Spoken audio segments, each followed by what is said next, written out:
Okay, so today I'm joined by Thibaut De Meyer from the Bruges Whisky Company. Thank you very much for coming and speaking to me today. No problem. So how are you? How are things over in Belgium at the moment? I guess they're pretty similar to here in the UK. Are you in a lockdown at the moment? Yeah, still a lockdown. Most of the places are closed here. Like you can only go for necessary things, to the pharmacy. Like, and all the restaurants are closed here. All the cafes are closed here. So now, most people, I'm sitting at home waiting for everything to open again. Yeah. Oh gosh. Well, on some more positive news though, the reason I've got you on here to chat is we've been in touch for a few months now since I started up talking about English whiskies. And one of the things I also want to do, perhaps once a week, is introduce someone from another region that isn't perhaps known for or universally known for producing whiskey, so outside of Scotland, outside of Ireland, outside of the United States, and highlight one of the kind of new world, as it were, producers of whiskey. And ever since I first got in touch with you, one thing I was amazed with, you posted some pictures on Instagram, and I could see, of course, straight away that you were a very small sort of craft distillery working out there in Belgium. Belgium, of course, has got a really nice growing whiskey industry, just like we have here in England. So we've got some similarities, you know, between what's being produced. And I was really struck by the colour of your spirit. And I think you'd only aged, some of the pictures I'd seen, they'd only been aged for about a year. And you had this really deep, almost port-like colour to some of your whiskies, which I was fascinated about. Got in touch with you, and then since then I've learned that you know, the releases that you're sending out to market are being snapped up, you know, and being sold out within, you know, minutes in some cases, and you're doing very, very well. So I just wondered if you could talk back about the Bruges Whisky Company, how it started, and a little bit about yourself. I know you're for a distiller, you're pretty young. I think you're 26, is that right? Yeah, I'm 26. Yes. 26, yeah. So for a guy heading up a whiskey company, that's pretty young. So give us a little bit about your background and how Bruges Whisky started. So Bruges Whisky was started because of the frustration of that whiskey brands now sell whiskey, but that's not aged well, or to use casks that's not good. Like most sherry casks now in the world are very bad. They use inferior sherry on it, or you put bad sherry on it for 1 or 2 months. They sell the cask and they throw away the sherry because they want to sell the cask as fast as possible. Cask are worth more money now than sherry almost. And I was trying more and more whiskeys that's like, no. Say, why can't I do it better? Say, okay, I will do it better. Like 2 years ago, I was making a plan for it. I asked my license. I looked for the machine. I tested out malts. And in June 2019, we officially started. Before also we did some test runs and everything, but officially 24 June 2019 we started. That's my birthday also. Okay. And that's also on that date we also want to release our 3-year-old whiskey to the general public, because like to have something special also. Like, so my birthday, it's also some like a celebration for me and for the public also, that they can buy it. They can, for the public, that they can buy the official whiskey now. I can maybe let them come to the distillery. It really depends on Corona, if everything's well, if they can visit it. Yeah. And you're doing, oh sorry, I didn't mean to interrupt there, sorry. Carry on. Sure, no problem, you can continue. I was going to say, and you're doing some really interesting things with casks, I know, particularly over there. And I guess there's some things you want to talk about, some things you want to keep a little bit secret for what you're working on. But when you set up the distillery, and I understand that you have a family business as well, is it a restaurant or cafe that you run out there in Bruges? So when you were setting up this whiskey distillery, what were your main ideas? Did you have a particular idea for a spirit style that you wanted to create, or were you open for all sorts of experimentation? Or how is it in Belgium? You know, is it difficult to set up a whiskey distillery? You know, how did all these things come into place? Yeah, it's very difficult to start here because you need to do a lot of rules. Like, I cannot touch my spirit when it's in the machine. It's always locked. I cannot, if I want to fill a cask, I need to call customs. So they can count how much liters I have, what is the ABV is in it. Like when I want to fill a casks, I call them. I fill all my casks. They're locked behind like a door where I cannot enter. Like it's in a cage. Like we call it a cage here. A cage with a lock. I have a lock, and customs have a lock. Wow. I cannot enter with my lock, and they cannot enter with their lock. We need to both lock it, unlock it, and then we can enter.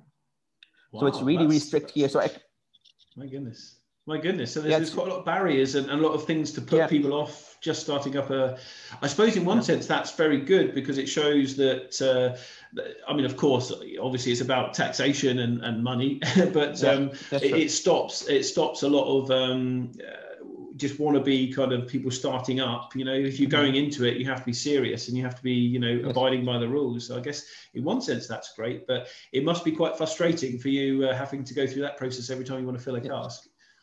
Yes, I also need to call them. So like when a tank is filled and it's all in, and when I have enough, I call them, they come here, then I fill all, they're very friendly on all.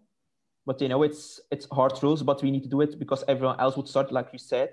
And like if everyone would sell illegal spirits, the market will be overthrown also. And it's not safe also because they need to be regulated also. This also need to be done in a safe way because you have a lot of bad spirits also in the world. Like if they like moonshine, everything, you can get sick of it. Like they're really strict here and everything needs to be done how they say it. And they also test it. Like when I'm done, they will also test the spirit, how it is, if it's not bad. They need also samples of it. Like when I sell a cask, they also need a sample of it and they will test it in the laboratory to see for the ABV and etc. if it's safe. So it's really strict here. So did it take you some time to get a license to distill? More than a year. More than a year. Okay. More than a year because I was already, when I was thinking the first of it, I already applied for it to make sure in the long run I would have time for it. Like already before I had the ID, like to read the ID, so how I will do it, already applied for it because I know it would take very long to do. When I had like the generality, like what type of distilling equipment I wanted, what type of spirit or malt I had already in my mind what I want to do. And when I have everything set, the license was there. The equipment came in, everything was locked, protected, sealed, then I cannot touch it, all for the law. And then when it was there, when we officially had a license, we started distilling. And it was like really, okay, how are we going to do that? Because we didn't have any, we didn't know how to do it. Like we don't have a course for it, just like trial and error. But we also had to generally how we need to make whiskey, so put some malt in fermentation and everything. So we know how we need to do it some ways, but didn't have like lessons about it because most of the series has lessons about it. We didn't. Oh wow! Just so like we put it in. That's very interesting. So you didn't go to like a university course or in the distilling or do any kind of distilling course. That's wow. So you just learn on the job pretty much to how to. Did you? I think is it in partnership with your father that you make whiskey? So did he have any distilling background himself or? No, nothing. Wow, nothing. He just did it. Oh, amazing. Well, I guess that traditionally that's how it was done many years ago. And of course, now it's evolved into something very technical and where you know, the study of distillation and yeast strains and things like that. But it's very interesting that you're going for that DIY approach. And certainly from what I've tasted, you were very kind to send me a few samples back a few months back that I think were drawn straight out the casks, which was great. And I really enjoyed them. And there was a variety that you were producing there. And I think I had some bourbon casks and there was a red wine cask, which I really, really love. And as I understand it, you are primarily using quite small casks. Is that the case so maybe you can give us a bit of information about the type of casks that you're using in the whiskey production. Yeah, we use like a variety of casks. We use bourbon, sherry, port, ice wine. We recently starting with the small casks now. We're looking also for Calvados. We have Muscatel, Bordeaux, Chardonnay. Something else.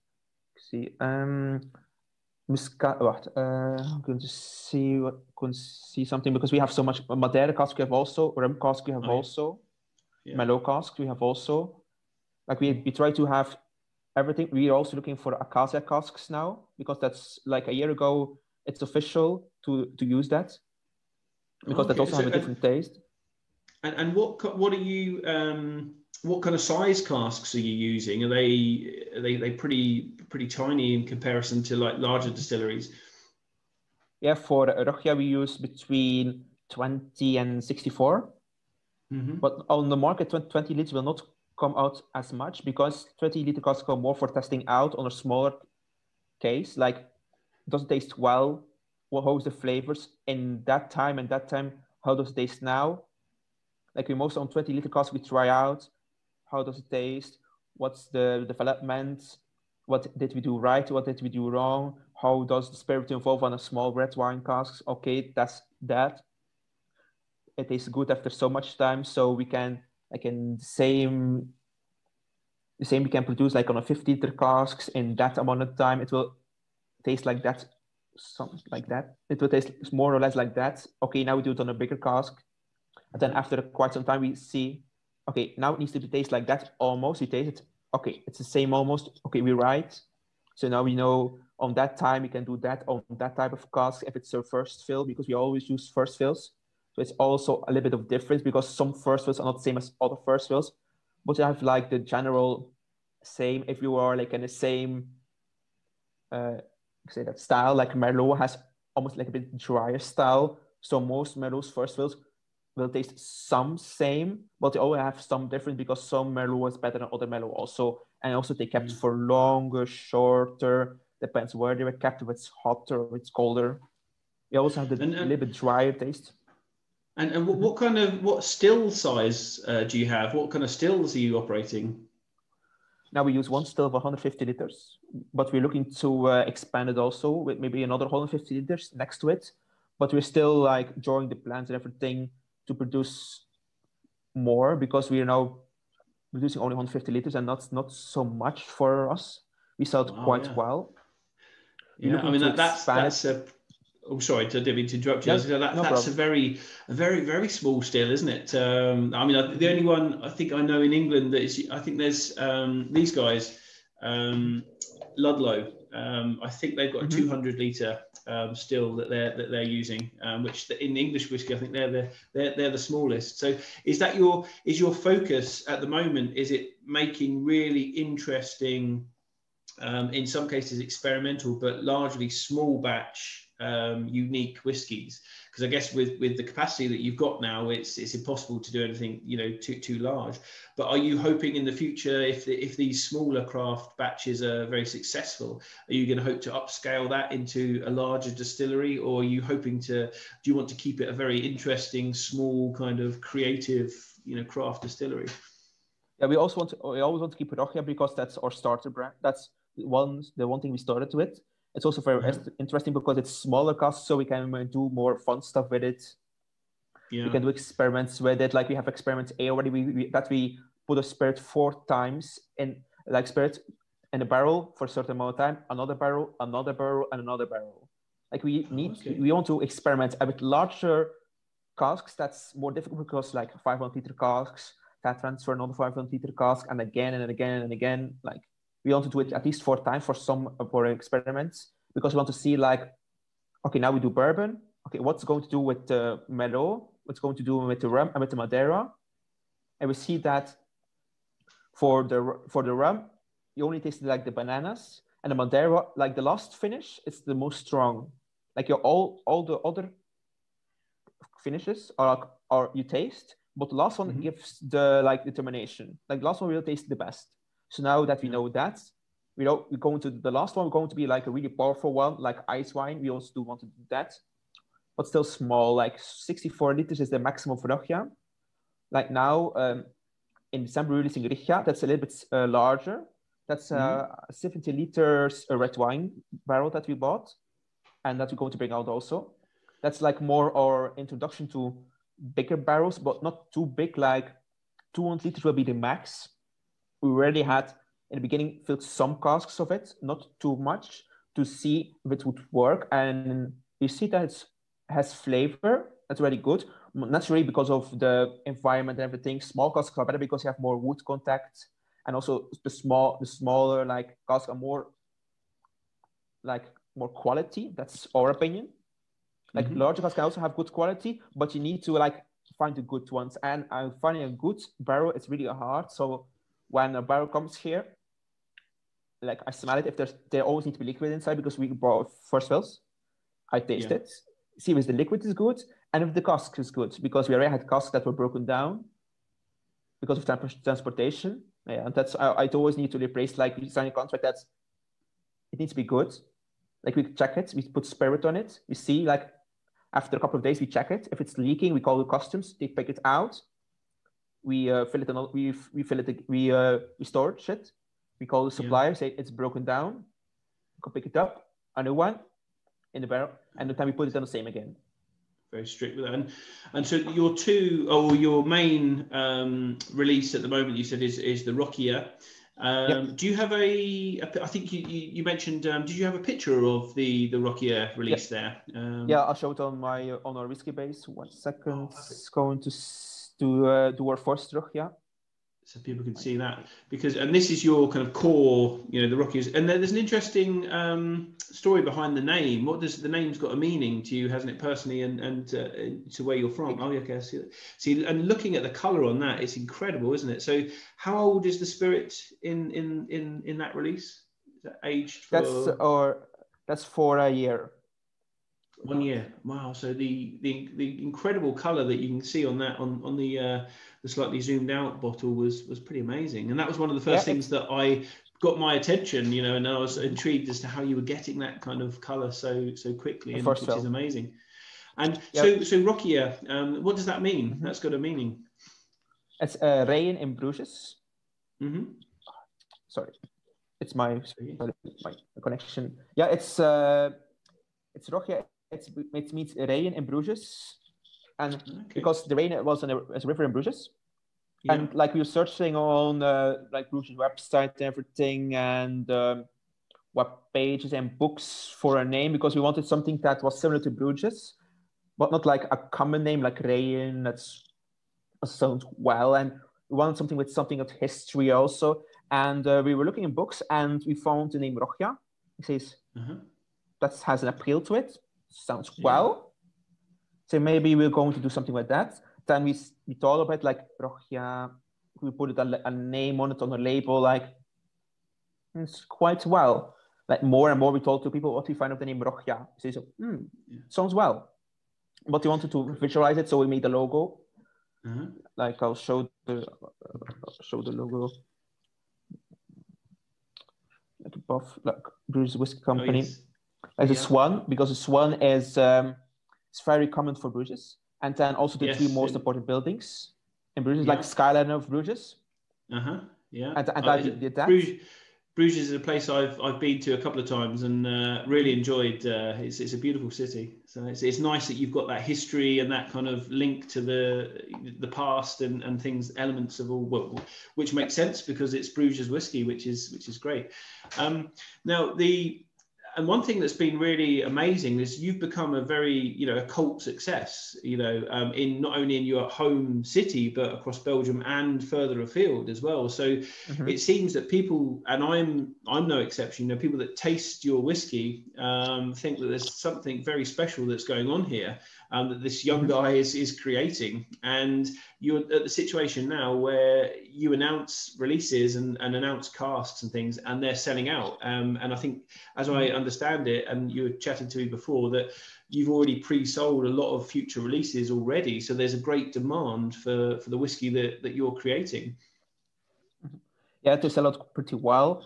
Like my suppliers now, in the beginning, we did most of things ourselves, but it takes a lot of time, and we wanted to put more and effort more on our whiskey. So we say, okay, we will accept some suppliers, and our suppliers, the first bottles that we did for our suppliers was the Moscatel, and that was around 100 bottles. That was our largest release to date. And after, I think they got it the same day, it sold out already with them. I think the one had 25 bottles, the other had 20, and they posted at around 3. At 5, I had a message that they wanted more already. Wow. So, and it's only like That's pretty incredible, isn't it? If you're and I should actually make the point. So I'm saying whiskey, but in term, really, it's malt spirit, isn't it? So it's aged malt spirit. So it's not actually the release is that, which is even more incredible. That I suppose similarly, I was talking to the guys from White Peak, a distillery here, who've been doing very well here in England, and they've just released a 2-year-old English malt spirit. So I guess it's similar kind of thing. So what you've released already is selling out, and there's such demand for it, and you haven't actually released your first fully aged whiskey yet, which is quite incredible. So you've already got a bit of a cult following. Do you think how will that affect you in the future? Like, so are you going to then scale up, or are you? Because there's already such demand for your products that at the moment you can't supply. You could easily sell 3, 4, 5 times the amount, I'd imagine, pretty quickly. So are you hoping to then install some larger stills and go down that whole kind of distillery visitor center route, or is that something that you're not focusing on at the moment? You're just focusing on making great spirit? We first focus on great spirit because that's most important. Like if we want to scale up, we're looking into that, but we still want to have the quality. Like I would want to scale to 1,000 liters because is it really the same as 150 liters? Maybe, but I need to learn it also. Yeah. Because like if it signs up quite quickly, you will not have the same spirit. We want to keep our 150 liter spirit still. We may be going to put a second one next to it so that it can go faster. We're going to still see if it's have the same quality. If it's not have the same quality, we will not do it anymore. It needs to have the same quality because quality for us is really important. Absolutely, and it's paying off from what I've tried, and I get this impression from you, and that which I really like is there's this guy making whiskey or making spirit, and that will be whiskey, in this kind of almost secret bunker somewhere in Bruges that no one knows really much about, and you've got these customs officials that are keeping the eyes on things, and it's only you guys and them that go down there and know what's going on down in your kind of your bunker of whiskey, which I'm quite intrigued about, and I think that adds a little bit more to the mystery of what you're producing there, which I think is great. And I've heard that you've had some quite, we had a conversation a little while ago that you've had some quite interesting whiskey writers and whiskey bloggers and people involved in the industry that have picked up on some of your releases and have been quite enthusiastic already. So are you able to talk about some of those? Yeah, but like the most famous person I'm going to talk about is Bob Meneker. He's really famous in Belgium. He's like more the whiskey missionary. And I met him for the first time on the whiskey festival in Zuid-Duitsland Whiskey Festival. I think it was in Lichtervelde. It's already more than a year ago. And I was there was my first release of my spirit. We had a small cask of 10 liters poured with it. It was still a finish because most of the releases now are finishes. There's also bourbon, and then has a finish on port, sherry, bourbon, Madeira, depends on what we want to bring out. And the organization already tried my spirit when I was unloading, putting the cask on the table, say, "Oh, what you have there?" Say, "Yeah, I talked about with mail with them that I would introduce my spirit here, Bruges Whisky Company." We didn't have a name of Rogia quite yet then. We were thinking about it, but we didn't put it on the label yet. Like it's a host, Bruges Whisky Company presents our spirit. And people and they try to say, "What's the name of the bottle?" Say, "So Bruges Whisky Company." Say, "No, that's a company. What's your name of your bottle?" Say, "It's going to maybe be Rogia, but you're still looking into it." Say, "Oh, it's a nice name." Like there's again like a confirmation fund. Rogia will be a nice name. Keep it in my head. See what happens. And they try to say, "It's good." Like to say at the end of the festival, we're going to ask for a sample and you're going to give it to a person that you will know. Say, "Okay." By me, like I was doing the festival, like other people from other places that were there, like Whiskey from Belgium, Greenman, were all there. They wanted to take games. "Oh, what you have there?" Like we put a small sign out and a barrel that immediately draws attention to it. Say, "Oh, what you have there?" I have my own spirit. It's now almost 7 months old. It's like it's finished on port. Say you can try it if you want. Like it was 4 tons. and they say, it's really good. Like, we're going to keep watching, to keep an eye on you. And then when the fire started, people like say, it's that, like, they're all like afraid to try, because when you have something new, people say, yeah, no one tried it. I want to try it. We look like, I had a partner with me, he said like, strange, no one wants to try it. Like, they're all like afraid for it. Like, and then the first person tried it. Like the first person came and said, oh, I heard from Whiskey from Belgium that you have a spirit. You say, yes, true, I want to taste it. And then all people started, and they immediately, oh, he tastes it will be good. And then, like, for 5 hours, I had people coming. I think we sold around 300 glasses, I think, in 5 hours. Like, really well. I think there were around 350, 370 people at the time. Yeah. So it was like, pretty good. I think more than 2/3. Yeah, I think more than 2/3 of the festival tried my spirits. Some people tried even 2 glasses because they find it really amazing. Like, it had that flavor for that age. Wait, I'll show a picture of it. That was it, one of bottled. Like, really, you see, like, still no Rogia. Yeah. It's like a first bottle, not a first release, because we didn't want to bring it out, but we had such a high demand for it, for people that wanted, that we eventually brought out like 14 bottles. You can see it on Whiskey Base, 40 bottles. Yeah. My goodness. Yeah. And so from that first festival, when you kind of just launched your spirit, then the word had gone out across Belgium, and then within a few months, and then you were getting so many inquiries that I guess then things were selling out even before you'd released them. There was such interest and such demand, which is pretty amazing. And how do you how is the industry in Belgium for whiskey? So, I mean, we've got questions that are being asked here as the English whiskey industry is growing and growing, and there's more and more distilleries. There's lots of talk about having, a professional body that kind of, establishes what the guidelines should be, or the laws should be, in terms of what makes an English whiskey. So, should it be, for example, the barley has to come from England, or the grain has to come from England? It has to be, it could be aged in English oak, who knows? But there's certain thoughts that and people are going to have to get together and have that conversation. So how is it in Belgium? Do you have we've already talked about the kind of strict regulations in terms of custom duty and filling casks and all those kind of things. But do you have very strict rules in terms of what governs what you can call a whiskey within Belgium, or is there a move to kind of establish that now? Like, we follow the Scottish rules. Like, needs to be 100% barley, needs to be aged on the oak barrels. Like, acacia barrels is something that's new that we can also do now. We are also looking into that to maybe do it in a couple of years. Like, we follow just Scotland. Like, what Scotland says it's that, we follow that in Belgium. Okay. We follow strictly from there.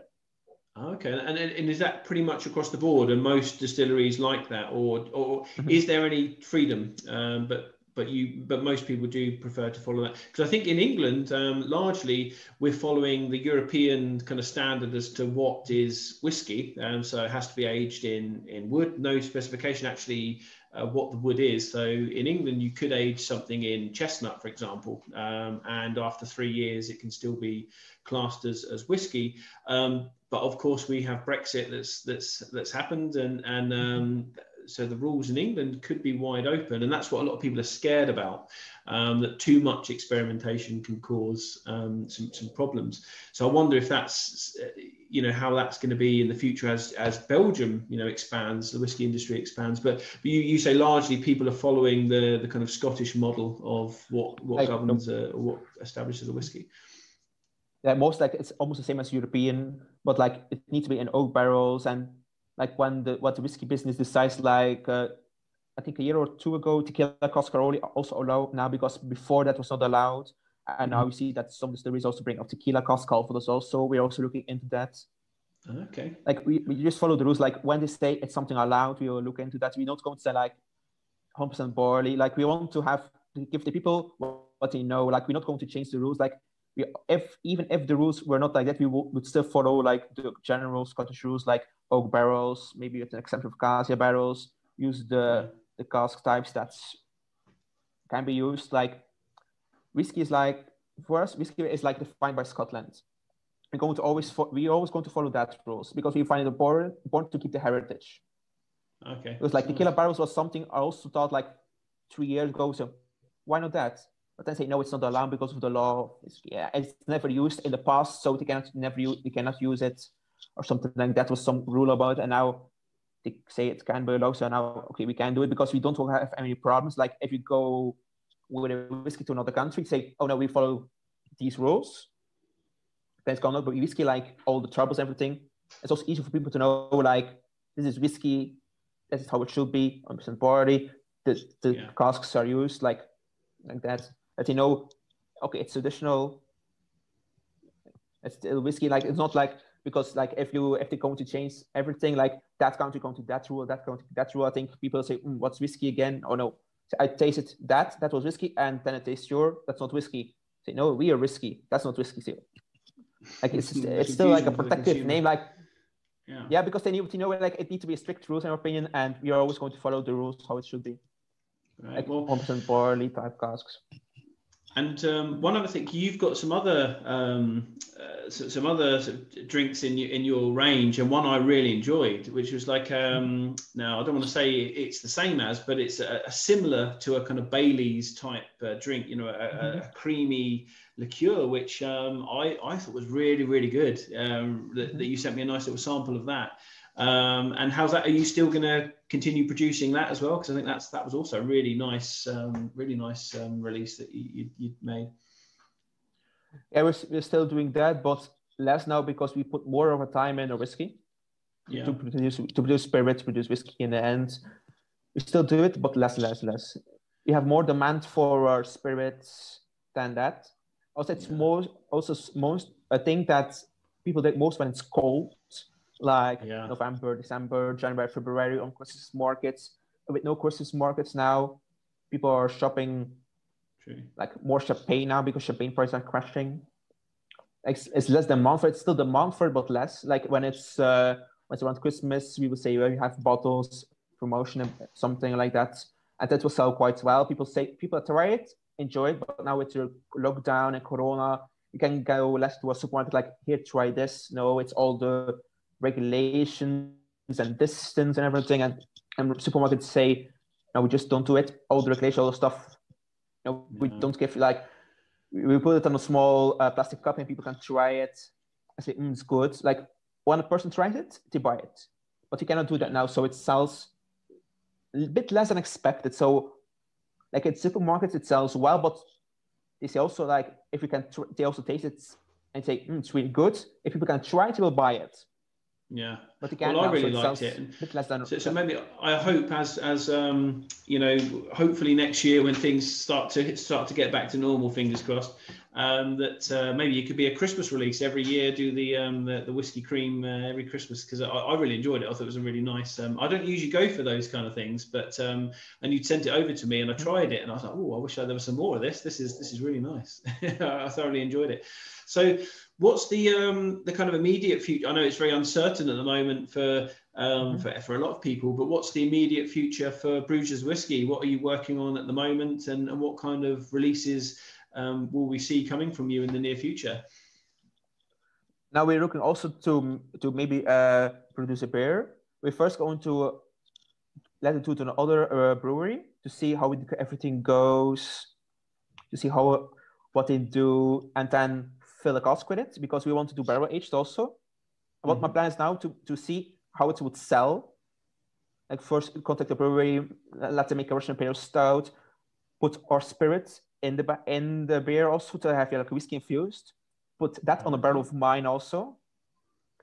Let it rest for a couple of months. Maybe add some own roasted coffee beans to it, because we also are going to do that now. And then see what's the result. If it's good, if it's bad, then put it on the market, see what the response is. If it's good, if it's bad, if it's bad, then we see, okay, we need to tweak it. If it's good, say, okay, we can go that route. Now we can see for installations, and then also use the cask to put our spirit in it to bring also a release of that. So like whiskey with beer cask flavor. So we're also going to do that. We'll still see if it goes. Like I think maybe in 6 months I have a general idea how it will taste. It will be on the market because we still need to contact the brewery that we want to go to. Mm-hmm. See what my plans are. Is it possible? Because I also want to have something like Glenfiddich, like an IPA XX. I also looked in that, but not now, but on smaller casks, a little bit more funky flavors in it, and typical dark, like original Imperial I really like myself. So that we are looking into. Now, in beginning of December, we're also going to release the Rogia. Mm-hmm. That's our new addition to the brand. That's spirit that's aged on larger casks. Now this will be in 50-liter casks. So around 160 bottles because we're going to add water to it. Rogia is all cask strength. We never put water in it. Rogia will be water in it. We're seeing to do it between 52 and 46. Now we're testing out 48. We sent some samples to my buyers to see how they find it. They will come today. So I don't know the results. I tried it myself. I really like it. It's a red wine finish. Okay, for example, here. Example here, see it's very dark. Yeah. Is that similar to because a few months ago you sent me a sample of the red wine cask. Is that the same one? Okay, because different. That was that red wine cask sample was really good. That was I liked them all, but that was my favorite. My personal favorite was the red wine cask. It was really, really good, the one you sent me. So that sounds like the Rogia sounds like could be quite a nice release, and that's going to be early December.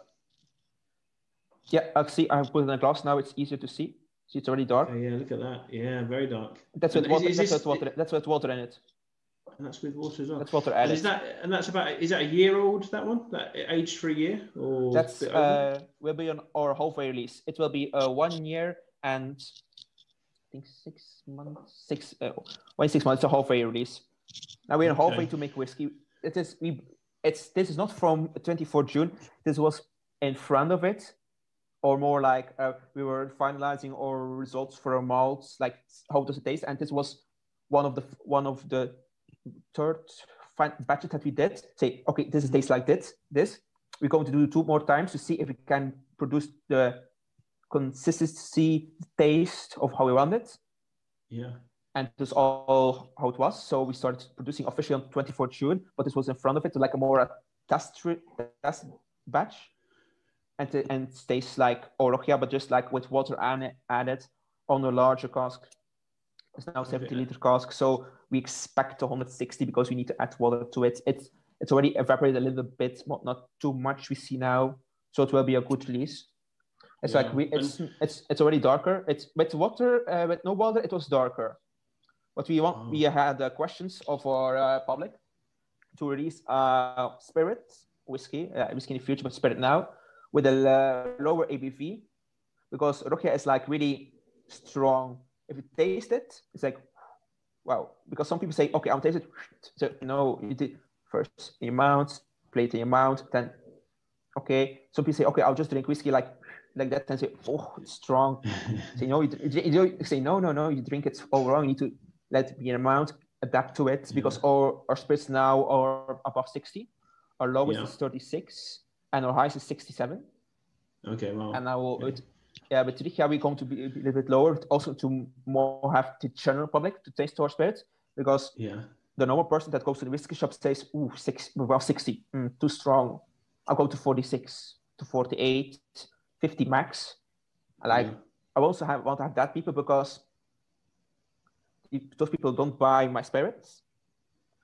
And they say, ooh, it's too, Oh, sorry, I didn't mean to interrupt. No. So is the Rogia, is that going to be available? Is it just going to be sold on your website, or is it going to go through shops that people here in England can pre-order it from? And in shops in England, I have no idea. I don't think my suppliers go to do it in England. You can always ask them. It will be available on Bots and Barrels, Whiskey from Bal here, Rocktails with a Z, and on my site. We can ship to England, it's no problem. We just need to send a message to us. Sure. Because I don't think it's on the site will be available to shop on England, because you only pay €9 shipping cost, and it will be for England, it will be more, but I don't think too much, like maybe €13. Yeah. But like if people want to buy, just send a message to my site and we can ship it, or just send it on general inquiry. Do you have a rough idea of what the bottling's going to be cost-wise at the moment? Between €45 and €48. Okay, that sounds pretty reasonable, I think. Well, are you able to put my name down for a pre-order? Yeah, sure, I can do it, no problem. Well, this is more. I'll definitely take one of those because I've been so impressed with the other stuff, and I need to start my my Bruges whiskey collection now. So it's and because some exciting things happening, and I'd love to kind of chart your progress as well. So yeah, if you can put my name down for one of those, sure. Then I will love to take one of those because it's great. So. And what I'll do is I'll put a link to your website on here so people can have a look about the company and some of the whiskies that you've released. And of course, we're perfect timing now. If there's one coming out in December, I'll put a link to your website so people can get in touch. And I suggest they do if they're interested in, because I think like me and like a lot of other people, try your whiskey and it's definitely got to have one of these, and as soon as you go to the website, it's sold out, which is like a lot of smaller producers at the moment having that such success, and in your case it is great whiskey. It's not just all the kind of hype, and it's a really great whiskey. So yeah, if you can put my name down for one of those, that'd be fantastic. And all that. We always exciting things are coming through.